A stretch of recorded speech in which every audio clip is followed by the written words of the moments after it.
What is going on, basketball fans, and welcome back to NBA GOAT News. Last night, the Warriors faced off against the Clippers in an insane game. It all started with a bang as Lindy Waters hit a quick three to give the Warriors their only lead of the night. From there, the Clippers set the tone early, dominating the board behind Zubek, who pulled down an incredible 17 rebounds. James Harden was in full playmaker mode, dishing out 16 assists, keeping the players' offense humming. Stephen Curry was surprisingly quiet in the first half, scoring just 8 points, and the Warriors trailed heading into halftime. But you know Steph, he wasn't going to stay quiet for long. The third quarter was when Curry came alive, hitting 3 of his 6 points for the game, helping the Warriors cut the Clippers' lead to just 3 heading into the fourth. Andrew Wiggins also stepped up, finishing with a solid 22 points, showing off his offensive versatility. But the Clippers had an answer for every Warriors push. Norman Powell returned from a first-half hamstring scare to deliver the knockout punches. He nailed 3 massive three-pointers in the fourth quarter, finishing with a game-high 23 points off the bench. And then, the closing seconds, pure chaos. Down 3, the Warriors had a chance to force overtime. Curry got the look everyone expected from deep, but it rimmed out. Gary Payton tried to clean it up with a last-second shot, but that one missed too. Heartbreak for the Warriors as the Clippers escaped with a 102-99 victory. For the Clippers, the bench was the X factor, outscoring the Warriors reserves 45-28. This was crucial on a night where 3 of their starters were held to a single digits.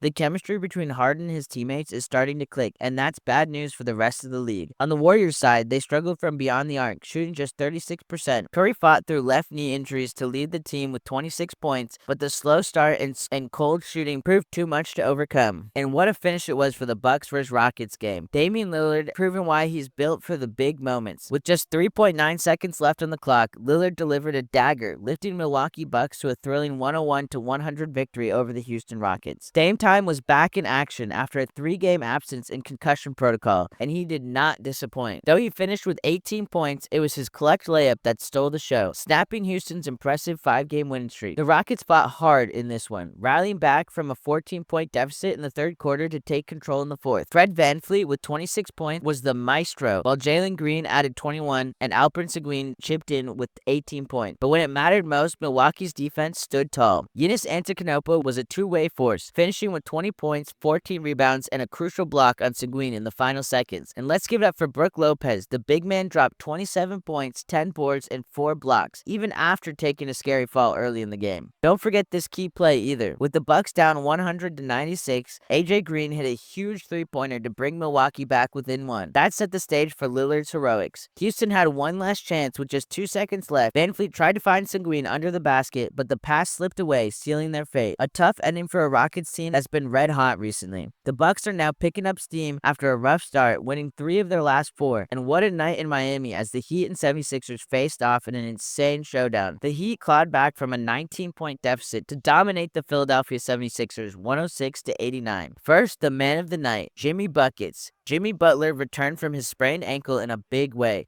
dropping a season-high 30 points. He was unstoppable, hitting tough shots, grabbing boards, and setting the tone for Miami's epic comeback. But it wasn't just Jimmy. Tyler Hero chipped in with 18 points, and Duncan Robinson was dialed in from deep, adding 13. Miami turned up the heat, literally, in the third quarter, outscoring Philly 35-16. That's where the game flipped on its head. Now let's rewind to the key moment of the game. Late in the second quarter, Miami went on an 11-3 run, cutting Philly's lead to just 3 by halftime. From there, the Heat came out of the locker room, fired up, and never looked back. On the other side, it was a rough night for the Sixers. Joel Embiid, in just his 3rd game of the season, finished with 11 points in 31 minutes. Philadelphia started strong with a 19-point lead, its biggest of the season, but completely fell apart after halftime. Rookie Jared McCain was a bright spot for Philly, scoring 20 points, and Paul George added 18, but it wasn't enough to stop Miami's relentless push. On the injury front, Tyrese Maxey missed his 6th straight game with a hamstring issue. Meanwhile, Miami was without Jamie Jaquez Jr. and Terry Rozier, but that didn't slow them down. Last night was an intense battle between the Chicago Bulls and the Detroit Pistons. It was a back-and-forth affair through the first 3 quarters. The Pistons came out strong, led by Cade Cunningham, who was doing it all, dropping dimes and hitting clutch shots on his way to 26 points and 10 assists. Malik Beasley also chipped in with a smooth 21 points, keeping Detroit in the mix. On the other side, though, Nikola Vucevic was a steady force for the Bulls, dominating inside and out with 29 points and 12 boards, while Kobe White kept the offense flowing, adding 25 points of his own. The Bulls had a slim lead heading into the fourth, but the game was hanging in the balance. Enter Zach LaVine. Now let me set the stage. With 8:46 left, it was all tied up at 95. That's when Zach LaVine decided it was his time to shine. After struggling through 3 quarters shooting just 3 for 11, LaVine flipped the switch and went into full-on flamethrower mode. He exploded for 16 points in the fourth, including 6 3-pointers. 9 of those points came during a blistering 13-2 run that blew the game wide open, giving the Bulls an 11-point lead with just under 6 minutes to go. LaVine was unstoppable, draining shot after shot and putting the Pistons on ice. Detroit had their moments, especially on the boards. They grabbed 16 offense rebounds compared to Chicago's 10, and they kept turnovers low with just 9 on the night. But their perimeter defense,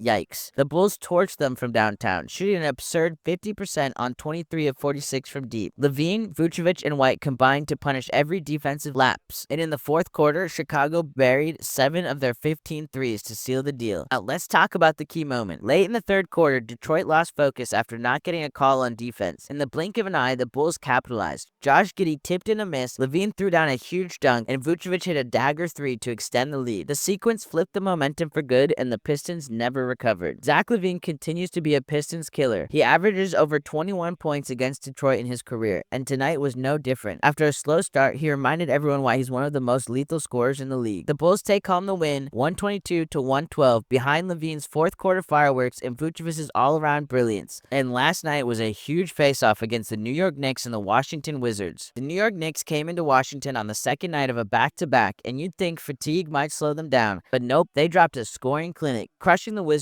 134-106.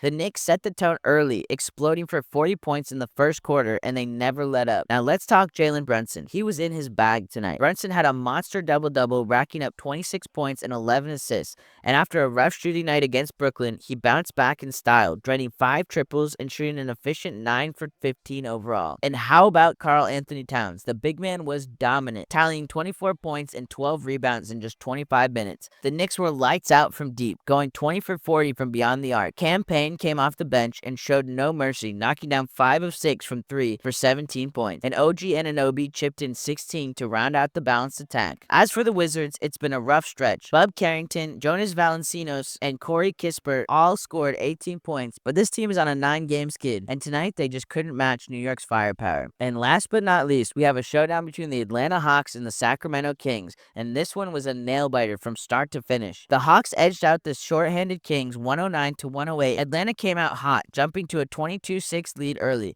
but the Kings, led by Keon Ellis, stormed back to take 2-point lead at halftime. Ellis was on fire, dropping a career-high 33 points, including an insane 9 3-pointers he couldn't miss. On the Hawks side, DeAndre Hunter was the star of the show with 24 points, while Trae Young shifted into facilitator mode, racking up 19 assists. And let's not forget Clint Capella, who delivered a massive double-double with 14 points and 14 rebounds, including the final clutch bucket to seal the win. But the game's biggest moments came in the final seconds. King star De'Aaron Fox had a chance to win it for Sacramento, but Dyson Daniels said not today. Daniels came up huge with a game-saving block, capping off his stellar night with 4 blocks, 14 points, and 8 rebounds. Now let's give credit to the Kings though. They were missing Domantas Sabonis, DeMar DeRozan, and Malik Monk, but they still gave the Hawks all they could handle. Keon Ellis was sensational, making his first 6 threes and becoming just the 5th player in the franchise history to hit 9 triples in a game. What a night for the young gun. If you want more games, highlights, and recaps like this, make sure to like, comment, subscribe, and I'll catch you guys in the next video.